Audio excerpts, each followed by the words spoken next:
Friends, S के teaching work का स्वागत है। हम लोग क्लास 9th केमिस्ट्री पढ़ रहे थे, जो कि एस के सर जी का बुक था। पटना वाले जो एस के सर जो है, एस के झा सर, उसके बुक से पढ़ रहे थे, जिसमें एनसीईआरटी का कंटेंट है क्लास 9th का। आज जो है हम लोग चौथा वीडियो होगा। चैप्टर 3 तक हो चुका है कंप्लीट।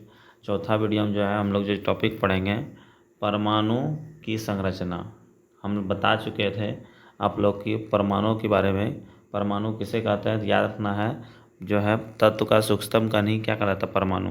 उसके बारे में पढ़ चुके थे। अब देखिए यहाँ पर आगे जो है, ये किसी भी एग्जाम के लिए बहुत इंपॉर्टेंट थ्योरी है, ठीक है। एनसीईआरटी बुक का है टोटल। यहाँ पर जो है जो भी लिखा हुआ है अच्छे से लिखा हुआ है, इसको ध्यान से देखिएगा। आगे जो बीपीएससी टीआरई 4.0 आने वाली है, उसके लिए बहुत इंपॉर्टेंट होगा, ठीक है। एनसीईआरटी का सारा लाइन है। इसके बाद फिर एग्जाम्पलर का जो है बुक, एग्जाम्पलर जो है एनसीईआरटी बुक है सरकारी, उसको भी हम जो है ऑब्जेक्टिव इसमें लेकर आए हैं। तो आप लोग अच्छे से इसको देखिएगा, और चैनल को यदि सब्सक्राइब नहीं किए हैं तो चैनल को सब्सक्राइब कर लीजिएगा। देखिए क्या कहता है, परमाणु संरचना यानी एटॉमिक स्ट्रक्चर। परमाणु मुख्यतः 3 मौलिक कणों से मिलकर बना होता है। याद रखना है, परमाणु के कितने मौलिक कण हैं? 3। पहला इलेक्ट्रॉन, पहला क्या होना है? इलेक्ट्रॉन, दूसरा प्रोटॉन और तीसरा न्यूट्रॉन है। प्रोटॉन एवं न्यूट्रॉन नाभिक में होता है। याद रखना है, पूछेगा प्रोटॉन और न्यूट्रॉन कहाँ होता है, तो याद रखना आप लोग को कि प्रोटॉन और न्यूट्रॉन जो है कहाँ होता है? नाभिक में होता है। कहाँ होता है? नाभिक में होता है, ठीक है। जिसे न्यूक्लियन भी कहता है। याद रखना है, नाभिक को ही क्या कहते हैं? न्यूक्लियन भी कहते हैं। इंपॉर्टेंट याद बात है, ठीक है। अगला इलेक्ट्रॉन नाभिक के चारों ओर वृत्ताकार पथ में झिग झैग मोशन में गति करता है। यानी याद रखना है कि इलेक्ट्रॉन जो है ना, नाभिक जो होता है उसके चारों ओर क्या करता है? चक्कर लगाता है, ठीक है। मोशन मतलब क्या हुआ? गति करते रहता है, याद रखना है। इलेक्ट्रॉन प्रोटॉन वो अस्थायी एवं न्यूट्रॉन अस्थायी कण है। याद रखना, पूछेगा इलेक्ट्रॉन जो है, पूछेगा कौन सा कण है, तो याद रखना वो अस्थायी, और न्यूट्रॉन अस्थायी। इलेक्ट्रॉन और प्रोटॉन दोनों हो गया कौन चीज़? वो अस्थायी कण है, ये फिक्स नहीं होता है। और न्यूट्रॉन जो है अस्थायी कण है, याद रखना है। द्रव्यमान बराबर होता है, न्यूट्रॉन सबसे अधिक होगा द्रव्यमान में, ठीक है, यानी भार में। इसके बाद फिर प्रोटॉन का द्रव्यमान अधिक होगा। इसके बाद फिर किसका? इलेक्ट्रॉन का। याद रखना, सबसे अधिक द्रव्यमान किसका होगा? न्यूट्रॉन का, इसके बाद प्रोटॉन का, इसके बाद इलेक्ट्रॉन का होता है। और ऊर्जा जो है, परमाणु में ऊर्जा जो है पूछेगा किसी का, तो किसका होता है? न्यूट्रॉन का ऊर्जा अधिक होता है, प्रोटॉन का अधिक होता है, सॉरी न्यूट्रॉन सबसे अधिक न्यूट्रॉन, इसके बाद प्रोटॉन, इसके बाद इलेक्ट्रॉन का होता है। भेदन क्षमता, यानी इसको जो है भेदन क्षमता जो है सबसे अधिक पूछेगा किसका? तो न्यूट्रॉन होता है, अगला प्रोटॉन होता है, फिर इलेक्ट्रॉन होता है। यानी सबसे कम भेदन क्षमता इलेक्ट्रॉन का होता है। वो अस्थायी युक्त जो है, यानी अस्थायी जो कण होता है, इसका जो है सबसे अधिक इलेक्ट्रॉन में होता है, और प्रोटॉन जो है इसके बाद, फिर इसके बाद न्यूट्रॉन होता है। हम बताए परमाणु अविभाज्य है, पूछेगा इसकी व्याख्या किसने किया था? बता चुके हैं आप लोग को, जॉन डाल्टन ने। किसने किया था? जॉन डाल्टन ने बताया था कि परमाणु क्या है? अविभाज्य है, ठीक है। यार ना, परमाणु को विभाजित नहीं कर सकते हैं, लेकिन ये गलत सिद्ध कर दिया रदरफोर्ड ने। इसके बाद जो है परमाणु विभाज्य के बारे में बताया, और परमाणु के अंदर जो है 3 मौलिक कण होता है, इसके बारे में बता दिए थे हम लोग। अब आगे देखिए क्या कहता है कि परमाणु अविभाज्य है, इसकी व्याख्या स्थिर विद्युत की चालन की परिस्थितियों से मिलता है। जैसे खोज, याद रखना पूछेगा, इंपॉर्टेंट क्वेश्चन खोज है।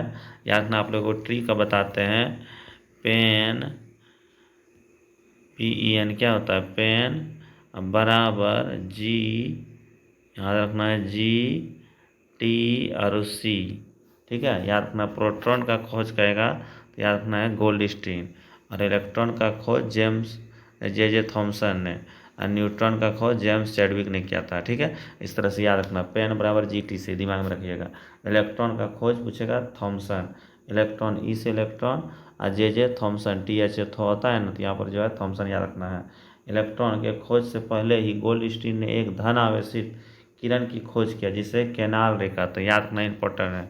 ऑब्जेक्टिव में पूछेगा कि कैनाल रे किसे कहते हैं, तो याद रखना इलेक्ट्रॉन के खोज से पहले ही गोल्डस्टीन ने, कैनाल रे का खोज किसने किया है? गोल्डस्टीन ने एक धनावेशित किरण खोज दिया, जिसे कैनाल रे कहा जाता है, ठीक है। इससे रिलेटेड ऑब्जेक्टिव भी है, याद रखना है।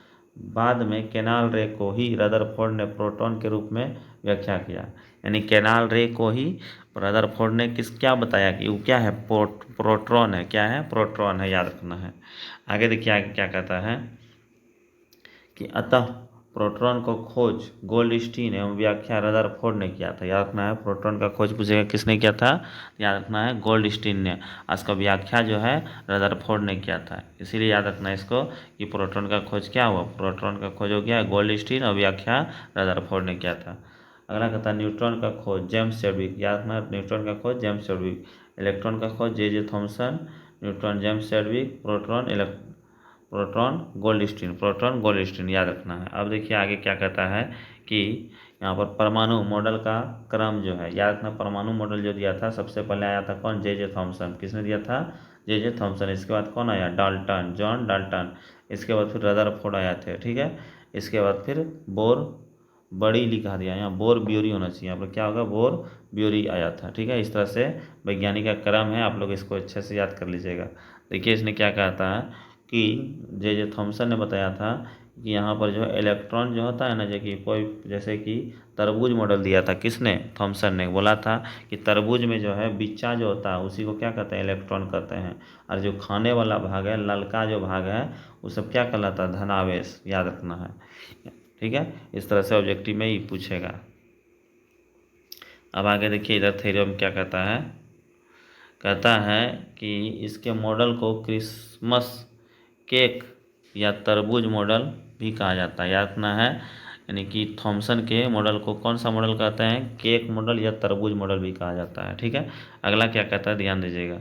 कहता है कि तरबूज के खाने वाला भाग धनावेश होता है। याद रखना, तरबूज का जो खाने वाला भाग है, जो लाल वाला भाग है, वो क्या होता है, धनावेश।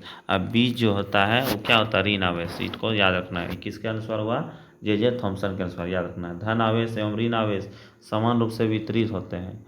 सही बात है। यहाँ पर जो है तरबूज में जो है, यहाँ पर कहता है धन आवेश और ऋण आवेश कहता है वितरित होता है समान रूप में।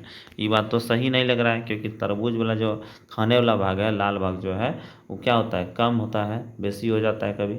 याद रखना है। इसी तरह से आगे देखिए क्या कहते हैं, धन एवं ऋण आवेश समान मात्रा में होता है।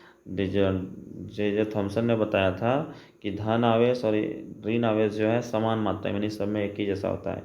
इसी मॉडल से पता चलता है कि परमाणु उदासीन होता है। याद रखना है, जब परमाणु के बारे में पूछा गया तो यहाँ पर धन आवेश और ऋण आवेश होता है, इसलिए जो है परमाणु क्या होता है, उदासीन होता है। परमाणु का द्रव्यमान समान रूप से वितरित होता है।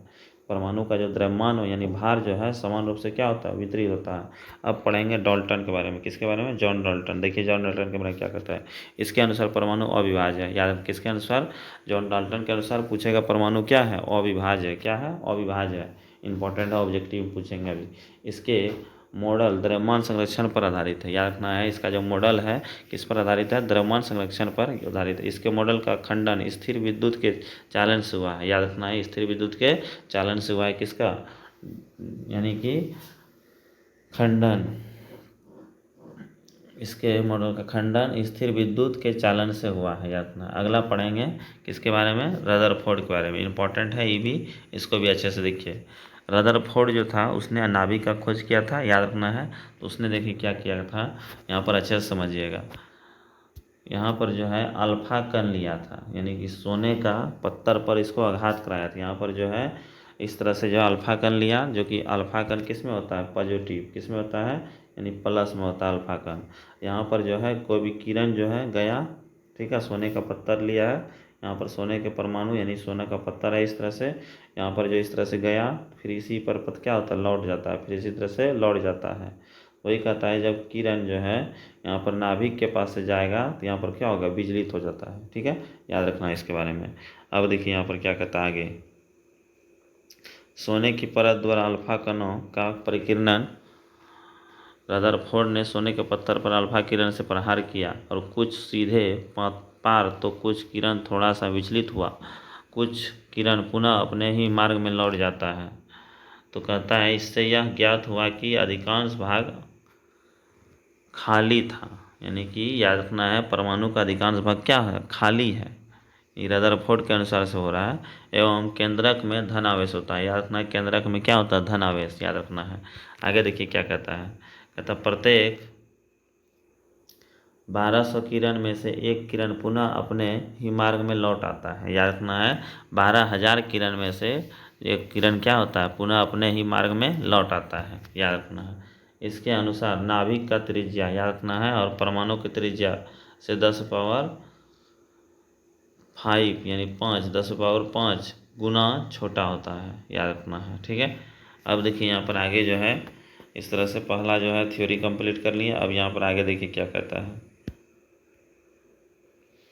कहता है कि इन्होंने नाभिक का खोज किया था। नाभिक का खोज किसने किया? रदरफोर्ड ने। इसके अनुसार इलेक्ट्रॉन तंतुलाकार मार्ग में चक्कर लगाता है। इन्होंने अपना मॉडल का तुलना सौरमंडल से किया है। याद रखना है कि यहाँ पर जो है इन्होंने जो मॉडल दिया था उसका तुलना किससे किया गया? सौरमंडल से किया गया। इसके अनुसार जब इलेक्ट्रॉन अपना खास ऊर्जा को खो देता है तो कहता है नाभिक में गिर जाता है। याद रखना है, इसके अनुसार इलेक्ट्रॉन अपना सारा ऊर्जा खो देता है तब क्या होता है? वो नाभिक में ही गिर जाता है। यानी कि जो जो नाभिक से दूर होंगे यानी उसका ऊर्जा क्या होगा? बढ़ते जाता है। याद रखना है। इनके अनुसार परमाणु अस्थिर होता है। परमाणु क्या होता है? इसके अनुसार जब इलेक्ट्रॉन अपना सारा ऊर्जा खो देता है तो नाभिक में गिर जाता है। इसके अनुसार परमाणु अस्थिर होता है। याद रखना, ही लाइन पूछेगा परमाणु क्या होता है? अस्थिर। क्या होता है? अस्थिर होता है। इनको नाभिकीय भौतिक का जनक भी कहा जाता है। ठीक है, याद रखना है। इन्हें नाभिक के खोज के लिए 1908 में नोबेल पुरस्कार मिला। याद रखना है, नाभिक की खोज के लिए यानी कि सर्वप्रथम किसको पुरस्कार मिला है? यहाँ पर याद रखना आप लोग को कि रदरफोर्ड को। किसको मिला? रदरफोर्ड के। अब आगे देखिए क्या कहता है,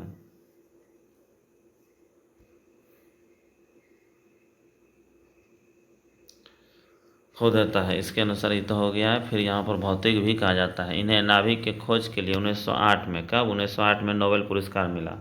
नील्स बोर अगला है वैज्ञानिक कौन? नील्स बोर आता है। इसके अनुसार परमाणु स्थिर है। क्या है? स्थिर। इसके अनुसार इलेक्ट्रॉन एक निश्चित कक्षा में चक्कर लगाता है। जब इलेक्ट्रॉन अंदर वाली कक्षा में आता है तो ऊर्जा का उत्सर्जन एवं जब बाहर जाता है तो ऊर्जा का अवशोषण होता है। जब इलेक्ट्रॉन समान कक्षा में चक्कर लगाता है तो ऊर्जा का विकिरण नहीं होता है। इनको 1922 में परमाणु संरचना में योगदान के लिए नोबेल पुरस्कार दिया गया था। 1916 में ओपेनहेंग विश्वविद्यालय में भौतिक के प्रोफेसर के रूप में नियुक्त किए। इनके अनुसार कक्षा में इलेक्ट्रॉन का वितरण 2n² के रूप में होता है। ठीक है, इस तरह से आप लोग जो है इसको देख लिए। अब देखिए आगे क्या कहता है थ्योरी और है अभी। अब पढ़ना है संयोजकता के बारे में। देखिए यहाँ पर संयोजकता क्या कहता है, संयोजकता के बारे में क्या कहता है, ध्यान दीजिएगा। कहता है संयोजकता किसी तत्व के परमाणु के एक निश्चित संयोजकता शक्ति होता है, इसे ही संयोजकता कहते हैं। किसी परमाणु की सबसे बाहरी कक्षा में उपस्थित इलेक्ट्रॉन को संयोजकता इलेक्ट्रॉन कहते हैं। ठीक है, यहाँ पर जो है समझ गए होंगे। इसके बाद फिर परमाणु के बाह्यतम कक्षा में इलेक्ट्रॉन के अष्टक पूरा करने के लिए जितना इलेक्ट्रॉन की आवश्यकता होता है उसे संयोजकता कहते हैं। उसे क्या कहते हैं? संयोजकता कहते हैं। अगला धातु की संयोजकता 1 2 3 होती है। याद रखना है, धातु की संयोजकता 1 2 3। उपधातु संख्या ±4 होता है। और अधातु की संयोजकता है इलेक्ट्रॉन क्या होता है? 5 6 7 और 8 होता है। अधातु की संयोजकता याद रखना है कितना? 5 और 8। ठीक है, फिर इसी तरह से जो है आगे जो है यहाँ पर देखते हैं अगला। सामान्यतः तत्व की संयोजकता लिखते समय ऋण आवेश चिन्ह का प्रयोग नहीं होता है। ऋण आवेश चिन्ह दर्शाता है कि तत्व को अष्टक प्राप्त करने के लिए कितना इलेक्ट्रॉन की आवश्यकता होती है। अब आगे देखिए यहाँ पर और थ्योरी है, इसमें शायद उसको भी देख ही लेते हैं, इसके बाद जो है आगे बात करेंगे। ठीक है, यहाँ पर देखिए क्या कहता है, आगे कहता है समस्थानिक। अगला किसके बारे में पढ़ना है? समस्थानिक के बारे में पढ़ना है। अगला किसके बारे में पढ़ना है? समस्थानिक के बारे में। देखिए समस्थानिक पूछेगा किसे कहते हैं, तो समस्थानिक देखिए क्या कहता है, इसमें तत्व का परमाणु संख्या समान एवं द्रव्यमान संख्या भिन्न भिन्न हो। जिसमें कि तत्व में परमाणु की संख्या समान और द्रव्यमान संख्या क्या हो, भिन्न भिन्न हो, उसी को क्या कहते हैं, समस्थानिक। समस्थानिक, समान हो स्थान। नाभिक में अंतर के कारण समस्थानिक का निर्माण होता है। नाभिक में अंतर के कारण समस्थानिक को ही निर्माण होता है। नव समस्थानिक को सम परमाणुविक आणविक भी कहते हैं, याद रखना है। समस्थानिक में रासायनिक गुण एवं समान एवं भौतिक गुण अलग अलग होता है।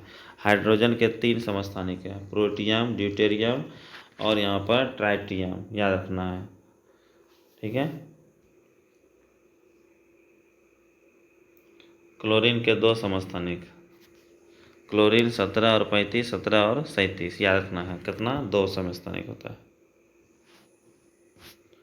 अगला कहता है 3:1 में रहता है। क्लोरीन के 2 समस्थानिक 3:1 के अनुपात में होता है। परमाणु द्रव्यमान एवं परमाणु भार में भिन्नता समस्थानिक के कारण होता है। द्रव्यमान और भार में भिन्नता किसके कारण, समस्थानिक। जिस परमाणु का कोई समस्थानिक नहीं होता उसका द्रव्यमान नाभिक के बराबर एवं जिसका समस्थानिक उसका द्रव्यमान सही या समस्थानिक औसत द्रव्यमान के बराबर होता है। इस तरह से जो है इसको हल कीजिएगा तो आ जाएगा, ठीक है। अब क्लोरीन का निकलेगा। समस्थानिक का प्रयोग याद रखना है। यू परमाणु ईंधन के बारे में, कैंसर के उपचार में कोबाल्ट, ठीक है। और आयोडीन के लिए याद रखना है घेंगारर। और रेटिना दोष AU, ठीक है, ट्यूमर का पता लगाने के लिए, ठीक है। अब इस तरह से जो है, और लास्ट यहाँ पर देख लीजिए थोड़ा सा बचा है, कहता है समभारिक, जिनका परमाणु द्रव्यमान नाभिक समान एवं परमाणु संख्या भिन्न भिन्न हो। याद रखना है, जिनका क्या हो, द्रव्यमान संख्या या नाभिक क्या हो, नाभिक में समान परमाणु संख्या होता है तो उसी को क्या कहते हैं, समभारिक कहते हैं। अगला देखिए क्या कहता है, इसके भौतिक गुण समान एवं रासायनिक गुण भिन्न होता है। याद रखना किसका, समभारिक का, ठीक है। इस तरह से जो है आगे अब जो है यहाँ पर जो है कुछ और थ्योरी दिया हुआ है, उसको भी देख ही लेते हैं। यहाँ पर